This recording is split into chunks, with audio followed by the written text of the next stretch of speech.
Muy buenos días, amigos de Costa Rica y todos los que nos escuchan en este gran evento, este simposio de educación física, donde quiero reconocer cómo los vínculos que establecemos como comunidad académica siempre nos fortalecen a crear y a mejorar esos lazos a fin de compartir saberes y experiencias que nos hagan sentir que somos una escuela global.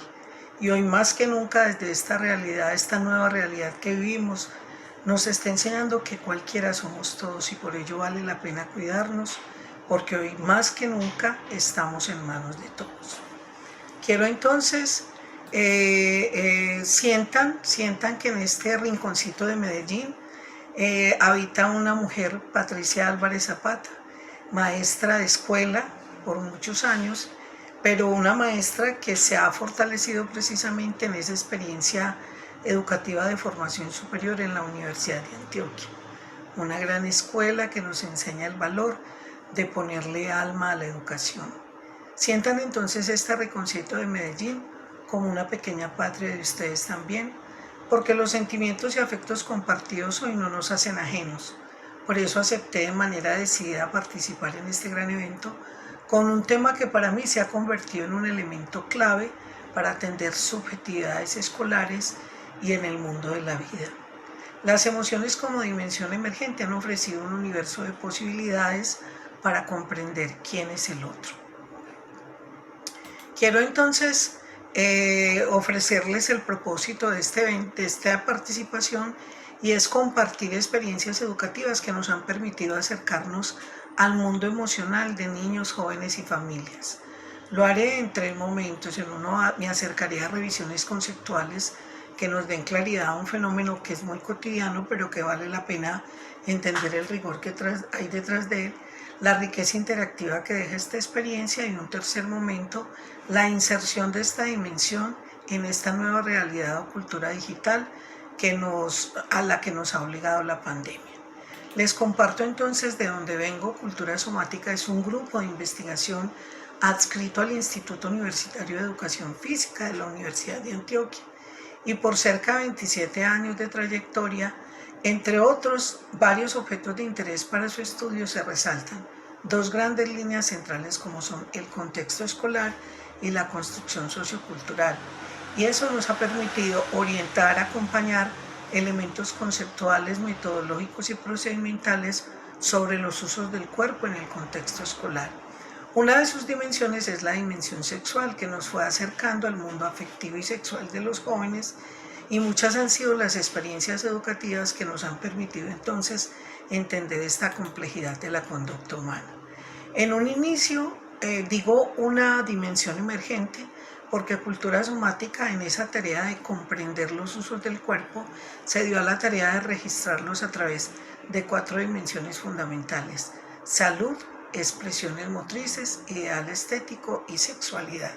Pero luego fueron apareciendo otras emergentes que nos obligaron entonces, porque cuando vimos el rastreo del mundo afectivo de los chicos, encontramos una potencia en la dimensión emociones. El biopolítico, porque nos damos cuenta cómo también participa como en un posicionamiento frente a la vida de ese sujeto. La semiótica, como aquella que nos permite hablar sobre esos usos del cuerpo, y en estos últimos años nos hemos dedicado a la corresponsabilidad social, que es una de las eventos, pues es una de las reflexiones que traemos también, eventos con mi par académico Margarita María Benjumea, quien ha hecho un trabajo muy especial sobre la formación ciudadana. Quiero entonces darles a entender en este texto que nos deja Maturana, un biólogo chileno que ha revisado con rigor el tema de las emociones, pero conectado a esa estructura orgánica y vital de los seres humanos. Él dice que uno se transforma de alguna manera en el espacio relacional humano en el que le toca vivir, porque allí es donde aprende las distinciones y correlaciones propias de ese espacio relacional. Sientan entonces que nos acercamos a una complejidad, a un escenario complejo. Por tanto, las emociones deben ser atendidas de manera interdisciplinar, por la riqueza biológica que encierra, por su fuerza social, por su compromiso corporal, por sus implicaciones cognitivas, lingüísticas y porque pedagógicamente y a nivel de ciudadanía nos ofrecen todo un abanico, una ruta de comprensión acerca de quién es el otro. Veamos entonces en este escenario algunas reflexiones conceptuales. Cuando definimos etimológicamente la palabra emoción, hay que partir de ese sufijo, esa raíz latina movere, y el prefijo ex, que significa sacar hacia afuera. Y es que precisamente las emociones son el resultado de la combinación de esos procesos afectivos e intelectuales que van acompañados de procesos fisiológicos y orgánicos. Cuando uno mira dentro de esta definición, encuentra que Paul Ekman, un psicólogo muy famoso de todos los tiempos, dedicado fuertemente al campo de las emociones, dice que existen unas 6 emociones básicas, pero luego le anexan una que es el desprecio. Ellas se nombran como el miedo, la tristeza, la alegría, el enfado, la sorpresa, el asco y el desprecio, y que las demás son solo variaciones de ella.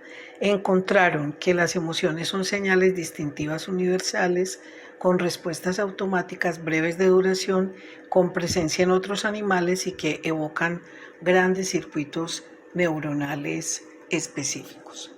Al mirar entonces un mapa de emociones, uno encuentra que siempre hay una primera necesidad, un impulso que nos mueve hacia un deseo.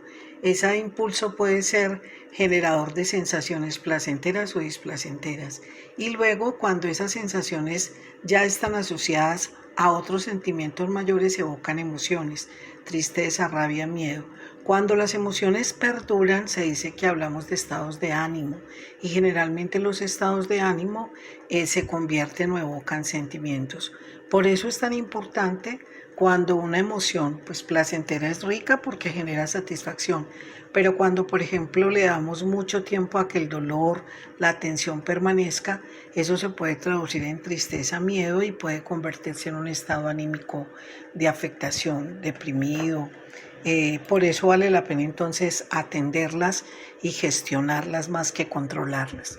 Varios son los autores en los constructos teóricos que encontramos que refrendan precisamente con mayor rigor el manejo, el tratamiento de las emociones. Está Galton con su estudio sistemático de las diferencias individuales, Tordic, precursor de esa inteligencia social, Piaget, el precursor de esa inteligencia cognitiva, pero que dice que por un lado está la razón y por el otro está la emoción y los sentimientos.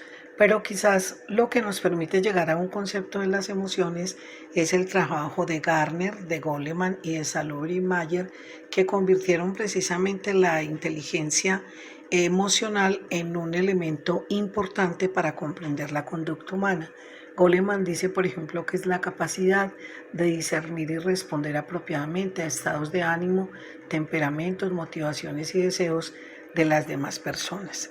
En este rastreo se diferencian Salovey y Mayer porque ellos dicen que eso tiene una fuerte influencia también en cómo recogemos la información.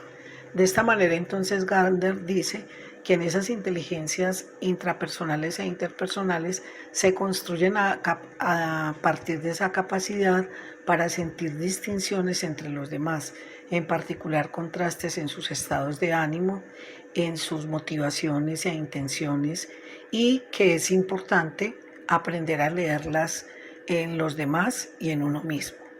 Pero quizás uno de los grandes aportes que hacen las emociones en el mundo de la sociocultura es precisamente su aporte a los procesos de construcción social, porque la comprensión de la acción y la estructuración social serían difíciles si no fuésemos capaces de interpretar las consideraciones sociobiológicas de las emociones.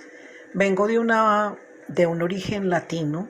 Ser paisa nos devuelve precisamente una cierta identidad que compartimos con ustedes también, y es que hemos considerado que la familia es ese primer espacio relacional donde aprendemos esos asuntos de la interacción.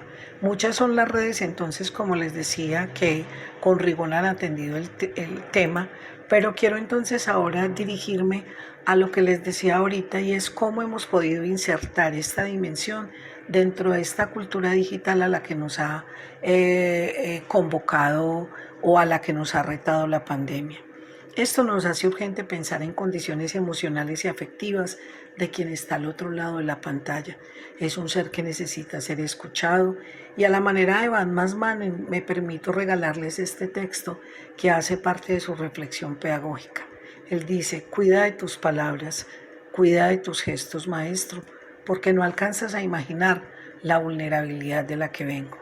Hemos entonces en esta experiencia educativa por 25 años entender el valor de crear entornos empáticos en presencialidad y a través de los medios digitales.